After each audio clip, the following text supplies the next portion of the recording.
అయినప్పుడు. ఎందుకంటే మన ఉత్తరాంధ్రలో చాలా బౌద్ధారామాలు ఉన్నాయి.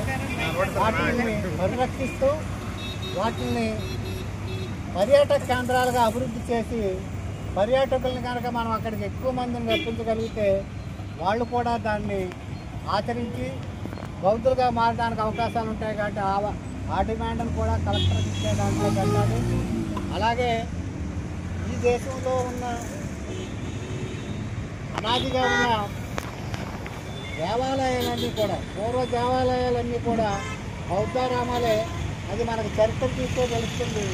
కాబట్టి మనం అందరం కూడా విడిపోయి ఎవరి మట్టుకు వాళ్ళు ఉన్నాం కాబట్టి ఈనాడు బౌద్ధం కూడా కనపడకుండా పోతుంది. కాబట్టి మనం వైద్యులతో కొంత పనిచేసినట్లయితే ఖచ్చితంగా బౌద్ధం ఇంకా ముందుకెళ్తుందని మీ అందరికీ విజ్ఞప్తి చేస్తూ ఈ అవకాశం ఇచ్చిన కమిటీ వారికి ధన్యవాదాలు తెలియజేస్తూ జై బుద్ధ జై భీమ్.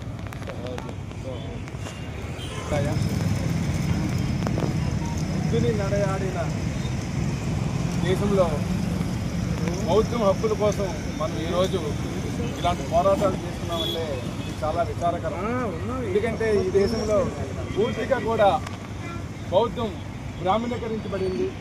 కాబట్టి ఇలాంటి పరిస్థితుల్లో మనం 100% మనందరం ఏకమై మన యొక్క బౌద్ధ ఆరామాలను మనం కాపాడుకోవాల్సిన బాధ్యత మనందరిపై ఉంది.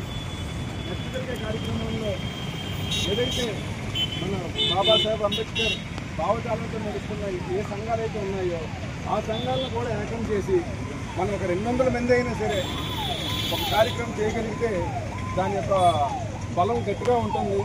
కాబట్టి ఇకపై జరిగే కార్యక్రమాలకి మనందరం కూడా ఏకమయ్యి బుద్ధిని యొక్క ఆలోచనలను ఆశయాలను ముందుకు నడిపిద్దామని కోరుకుంటున్నాను. జై హింద్.